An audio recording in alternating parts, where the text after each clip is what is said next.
teacher is now the head of the Department of Education in New South Wales. And Murat Dizdar has quite a life story to tell. He joins us now. Good morning, Sarah. You got an incredible HSC mark and thought, I better do law with that 99.95. We all make mistakes, Sarah. I wish I pursued what I was passionate about. Secretary of the Education Department is one of the toughest jobs anyone could find themselves here in the state. Morning, how are you? Good morning, very well, thank you. Yeah. The challenge is really huge. The Secretary really does have the ability to make or break the success of the education system. How are you, Dani? I'm very well, how are you? Good. There's an enormous challenge before us. Unfortunately, we've dropped about 25,000 enrolments across the last 3 years. Morning. But I'm determined to win every one of them back. What was her name? Jacinta. Good morning. Hello. How are you? Murat cares really, really deeply about what he's doing, and he channels that through an extremely strong work ethic. He just does not stop. So I used to have a regular 7:30am meeting with him. It was his third meeting of the day. He's like the Energizer Bunny, and you put some kind of nuclear propulsion in it. Your challenge is to see if you can do maths faster than this Murat. Murat's job is driving change across an entire system, and this is the largest education system in the Southern Hemisphere. All right, ready to go? Marking boards. I have been to 1,600 schools out of the 2,216 in this state. I don't consider it a job. To me, it's a life passion. Hands up if you're on track. Amazing, let's go. I'd find it highly offensive if people thought I was a cardigan-wearing bureaucrat, and I'm determined not to be. And one, even if you're not finished, let's see. I feel like I owe the lift to the system that I've experienced myself. And I won't stop on that. All right, and that is enough maths for today. Good job. We have recess now. I'm exhausted.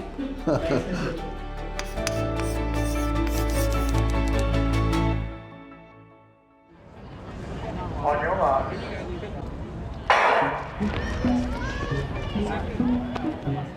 I want our kids to be the athletes of the future, to be the prime ministers of the future, to lead in all walks of life. I've always been in the corner of the battler, the working class, and I take great delight in success stories that come from that. Matilda, I'm Murat. Congratulations. And that's why I'm also so passionate about public education. We have a track record that stretches 176 years of taking that working class and producing outstanding people across all walks of society. And I think that's pretty special, and Australia should protect that. We'd like to welcome Murat Dizdar to present the medals today. Well done, Jessica. Miss Lofts would be so proud if she was here. For most of the time I was on the High Court, I was the only justice whose entire education had been at public schools, which is, to use a word of our time, weird. It's a very wonderful system, and we should be proud of it, and we should be supporting it with money. Go well, mate. Good luck. The problem is basically that for a long time now, the federal government has been the donor of very, very large amounts of funding to private and religious schools. And we've done that to the damage of public schools. Good work, champ. Well done, mate. Well done. I'm determined to get full funding for our public school students. They deserve it, and we want them to be on the same start line as their peers. Blueberry, $20 a try. $20 a try. Ever since the age of about 5 or 6, my dad used to bring my sister and I to Flemington markets to do the shop. What you do is you look for no bruising on it. And I was telling the boys, my parents used to bring me on the train, and they said, why don't you drive? And that's because my parents didn't have a car. They couldn't afford a car. Adam, you've got to give the gentleman $5. Give the 20. Yep. How much I gotta give you? How much have you got to give you back? On Sunday, I take the fruit and veg to my parents because my mum always puts on an unbelievable Turkish breakfast. So we're off to my mum and dad's house. It's in Glebe. It's where I grew up. It's Housing Commission. Push it, push it. Yeah. When you've got two parents who are coming and going off shift work, in your formative years, you are watching what that looks like. You can have nothing but huge respect for that. I didn't want to be a burden on them. And I thought the ticket from working class to success was going to be education. No matter how hard I worked at the newsagent, at the delicatessen, collecting trolleys, that wasn't going to be a profession. That's me and you. Havalanından geldiydim. Oh, when you came Türkiye'de. after a holiday from Turkey. Yeah. My parents migrated from Turkey, not a word of English, and they want to migrate to afford my sister and I a better opportunity at life. This is when we were living in Summerhill, and you were working in the Schweppes factory. Yeah. My sister and I felt like we grew up with one parent at a time because my dad would come home from shift work and then my mum would go to work. She'd leave me with 3 bottles of milk in the crib because she was off to work. And she says I used to just drink one at a time and place them back down on the ground. Never outside some friend play. All the time upstairs like that. Study. Yes, study, yeah. All the time. Yeah. All the way from about the age of 7, I went out and worked to contribute and help the family. I stunk of working class. I stunk of what work looked like. And I don't mind when I reminisce about that odour because that odour was hard-earned. It taught me that to get your way, there was no shortcut. I was at Summerhill Public School and my teacher encouraged me to sit the selective schools test. And I was very fortunate to be selected through that process to go to 4th Street High School. Juliet, how are you? Lovely to see you. Lovely to see you again. I've found some photos of Oh, you. wow. Yes, Seven. I was a baby. Look at that. That's not an afro, is it? A little bit. There were probably 2 Turks in the whole school, and that's when we first became friends in year 7. He had a bit of a shaky start to his high school career. I think he was hanging out with the cooler kids because I don't think his report card was the best. But he really came back in year 8 laser focused on academic study. It was actually in year 9 when I wanted to be a teacher. Really? And I wasn't brave enough to tell anyone. I ran into some outstanding teachers in the social science faculty and I thought to myself, I want to be a teacher. Of course, there'd be a lot of banter in the staff because Murat, we were thinking, is he pitching a tent outside to actually live outside the staff room? He had that street fighter hustler mentality which he brought to the classroom. So he would fight for every mark. It's Murat. He's vacuuming for marks again. This would be the banter. In year 11, Murat suffered a spontaneous pneumothorax, and that's when your lung collapses and air gets stuck.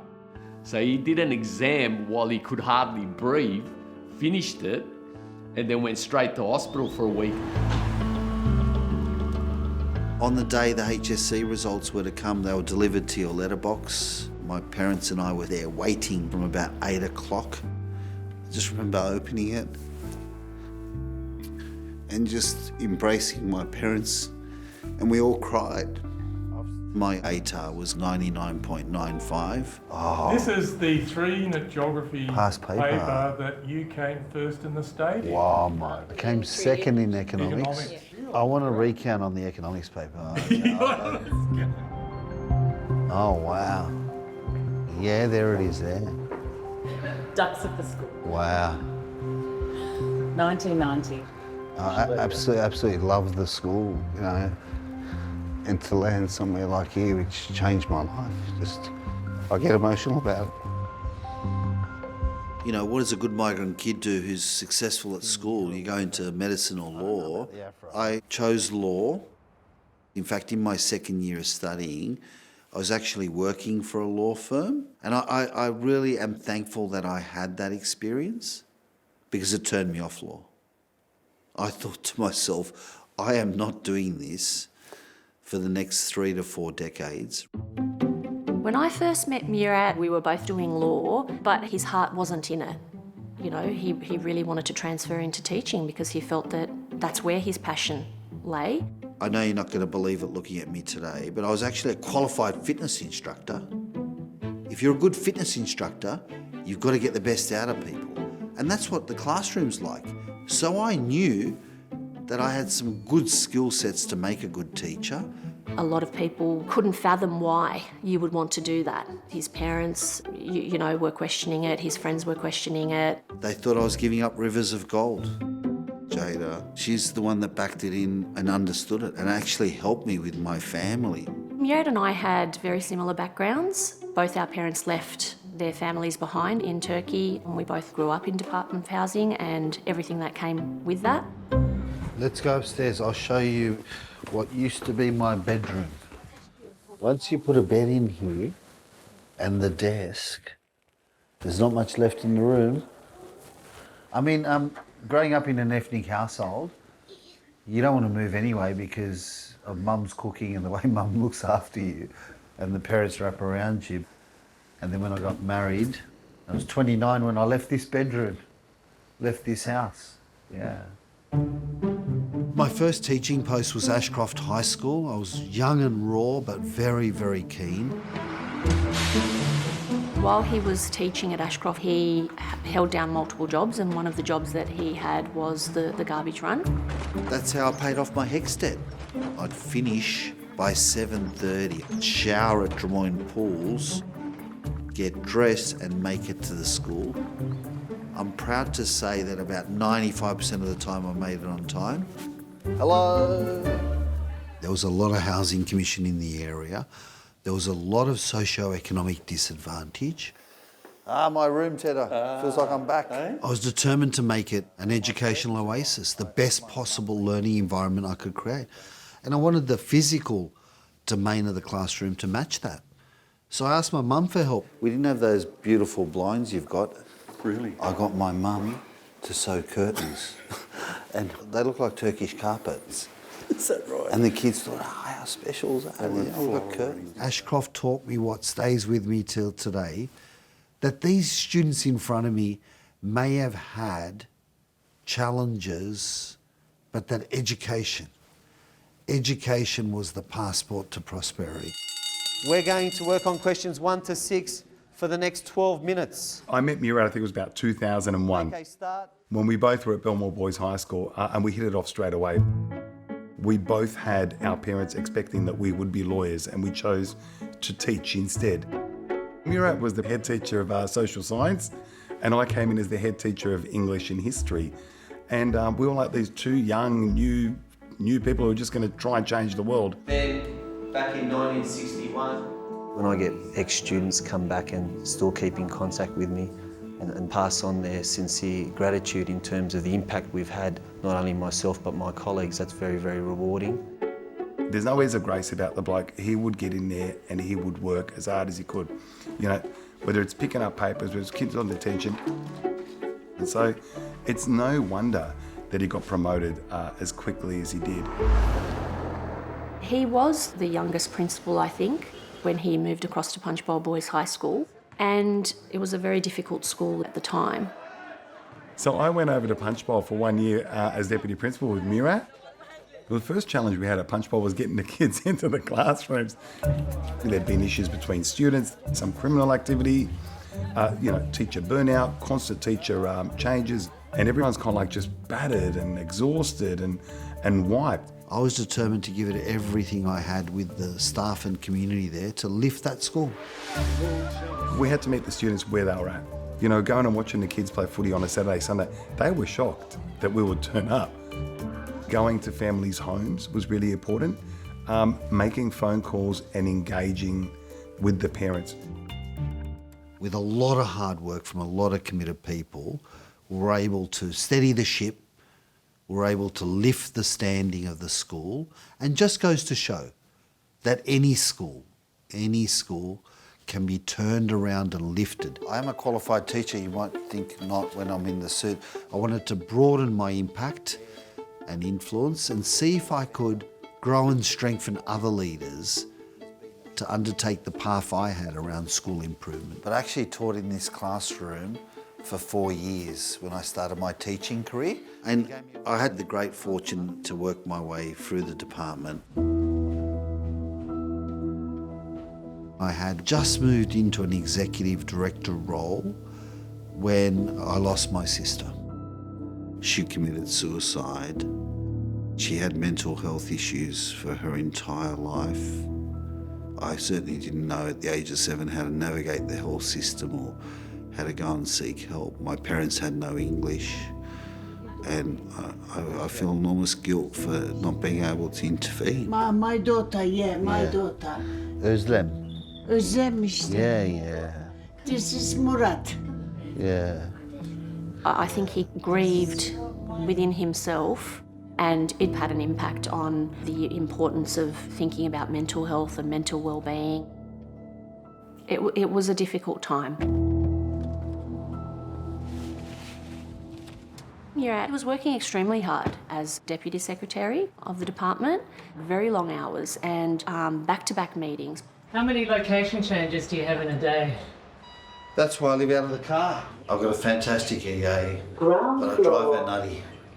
I never go where I'm meant to go. There was a lot of stress associated with the role and the position and the responsibility that comes with that. About 2.5 years ago, I got up early to go to work like I always do, and I knew something wasn't right. My chest felt really tight, but I thought, let's go have a hot shower and maybe that would do it. And that wasn't working, so I came back onto the bed, and I just, in Turkish, said, I need help.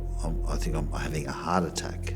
He was sort of clutching his left arm, and he told me that, I needed to call the ambulance. I remember being in the back of the ambulance and I thought, will I see my family again?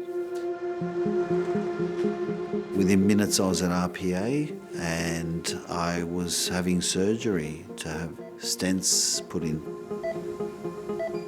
Well, the cardiologist said, for a smart man, you're a very, very silly boy, I said, what do you mean? Because I'd never gone anywhere near a doctor for a checkup. So she said one of your key arteries was, 95% blocked, just ticking time bomb. Absolutely read him the riot act, after the heart attack. And I remember distinctly him saying to me, I'm fine. Can you bring me my laptop and my iPad to the hospital? And I said, I will not be bringing that. Alrighty, what else do we need? After his surgery, he was back at work, within 9 days. There's still hope for you, Alia, for MasterChef. I find it hard when people say, just work less or do less.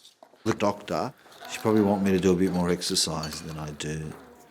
And she'd probably like me to take some time off. All right, let's go. But for me it was, sit up, take note, but make every day count from here. So I've run harder with a new, clean heart. Oh! He was appointed Education Secretary not long after the heart attack. I did have question marks in the back of my own mind about what impact that was going to have on him, in terms of his health. All right, colleagues, let's make a start. It's been about 19 months that I've been Secretary of the Department of Education. It's a massive, massive machinery. I'm mindful that when I hit an email to all staff, it is going to 140,000 employees. How we're going with explicit teaching, how do we know that in 95,000 classrooms this is being delivered? He's got probably one of the biggest, if not the biggest job in government. Hello. He is very hands-on. Good morning. What class is this? 1-2-T. Oh, wow. Part of putting in Murat was also a really powerful message that I wanted to send to teachers to say that person should be a teacher. It hadn't been for a very, very long time. Okay, I'm going to tell the states, you're going to tell me the capitals. Well, there's really no way to underestimate the scale of the challenge because they're undertaking a huge curriculum review. There's a massive exodus in the teacher workforce, students leaving the sector, and in some respects, a vote of no confidence, some might say, in the state education system. Australian teenagers are now 3.5 years behind Chinese students in maths literacy. It was bad news in reading and science too. Back when the international assessments first started, Australia was among the very best in the world. And unfortunately, that slide has been one of the most steep and most consistent in the world. The story across the last 20 years has been really a story of children leaving public education and finding themselves in non-government schooling, and especially low-fee independent schools. Growth has been fastest in Islamic and Anglican schools in the outer suburbs. The trend means that hundreds of millions of dollars will flow into the private sector. The independent sector represents 1 in 5 kids. What we see are parents voting with their feet. They want schools that represent their values. They want schools that represent their faith. They want schools that respond to the needs of their students, and they're choosing independent schools. The last 4 or 5 years has really hurt on a personal front. I don't like the fact that we've lost 25,000 students that were with us in our system and have made alternative choices here. I want to win back those enrolments. I think the big signal that Murat's made to the sector has been a call to transform instruction, transform how we teach in every classroom across the state. One of the things that I'm very passionate about, and we're going to double down on, is explicit teaching. We're about to go to Yates Avenue. They're well down the track, 5 years down the track of sustained explicit teaching classrooms. Explicit teaching shows the highest degree of impact on learners, regardless of ability level. This is the first time we've put our colours to the mast for the workforce. They've been looking for that. All right, boys and girls, we're going to get ready for our maths. Explicit teaching is where the teacher takes command of the classroom, unpacks what students are about to learn. So we're going to start with our daily review. We're going to do all the maths that we've already done. Provides feedback on an ongoing way, and checks in for understanding. Hands up if you're on track. Amazing, let's go. Rub it off. And finally, slows down the pace of learning if there are gaps to be covered, and then revisits that learning. We're going to start with our odd and even numbers. So, what's odd? 1, 3, 5, 7 and 9. Explicit instruction does have its detractors. Many think it's old-fashioned, rote learning. Tell me what even is. 0, 2, 4, 6 and 8. But the evidence shows that most students succeed and learn best when teaching is explicit and direct. I had a 5-6 class, year 5 and 6, 12-year-olds, and they couldn't do what my year 1s can do now. It's demanding because it needs the teacher to take charge, and it works.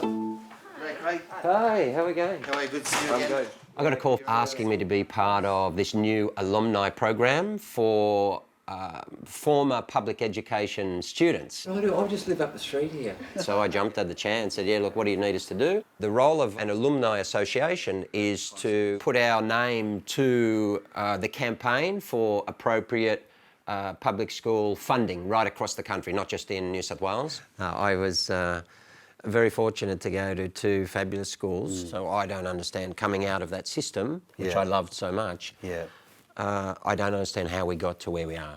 Come and join us. I also wanted to show parents in this state that fantastic individuals come from public schools. A lot of parents, including my peers who are sending their kids to private schools, have the presumption that going to a private school necessarily entails a better education. And I really want us to resist that presumption, because I got a great education from Bomaderry High and I wouldn't be where I am now without it. You do hear about more resources, more time and availability of teachers and things in private schools or Catholic schools, but I'm just hearing stories, so I need to kind of learn more and kind of figure that out. My one piece of advice is to make sure you do visit the local high school. You do ask these questions, because I'm a parent in the system too. Murat has got the right idea, in my opinion.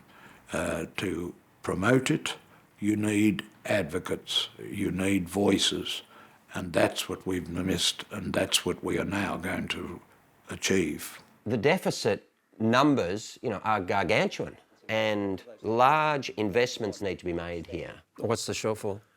You're You're talking percentages. Yeah, the shortfall's 5%, and for the layman they think, you know, that's not much, but it's $810 million a year that's not in the public education system. A few more minutes, a few more passes, we'll go. The next 6 weeks will shape the future for public schools in Australia as high-stakes negotiations continue over school funding. Let's get our bags. More than a decade after fair funding was promised, public schools are still more than $5 billion short of what was promised in the landmark Gonski review. Wait, let me lock the door and we'll go. It's been over a year's worth of negotiations that I've been involved with, making sure that the Commonwealth came and contributed with the 5%. I must say I've got restless the last few weeks here, thinking there's a looming federal election, will it get done? If we miss that window, will I be waiting another decade for what this looks like? Well, I'm holding the most important document in history. This is the new funding agreement between the New South Wales Government and the Commonwealth. I'm not leaving until they grab this pen. If I've got to put both in a headlock and in a room and they sign away, I'm not leaving. We've got, the big news today. The $4.8 billion in Commonwealth funding for New South Wales public schools has been confirmed.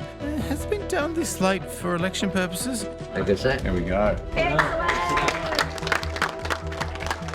To put this in proper context, this is the largest ever federal injection of funds into New South Wales schools ever.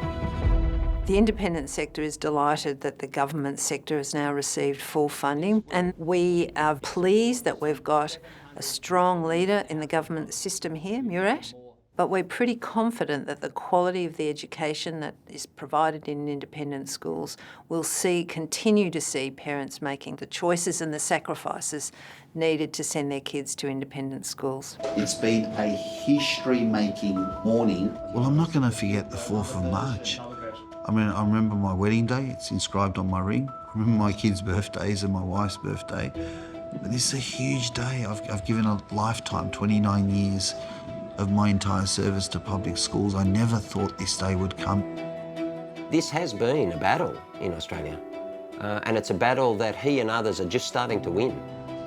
But to do that, you know, you're going up against pretty powerful forces in a country that was kind of heading in the other direction. This will just energise me even more to go hard on our plan for public education. It's a bit windy, but other than that, it is actually a really nice day. The teachers that Murat had did help transform his life. Adam. And I think, you know, that is why he is so driven and that is why he is so passionate about teaching. And, you know, I admire that absolutely. We needed to bring you your chair, Murat, so that you could sit down. But at the same time, I do have to say to him, Murat, you need to take some time out because you can't sustain this. Especially if there's any like regional travel, I can make plans, you know. Yeah, I think Jade has sacrificed an enormous amount. Yeah, I don't know if I could be married to me, but I think I'd be much more painful and much more unbearable and unlivable if I weren't allowed to do what I really love doing. You know, it's what drives me.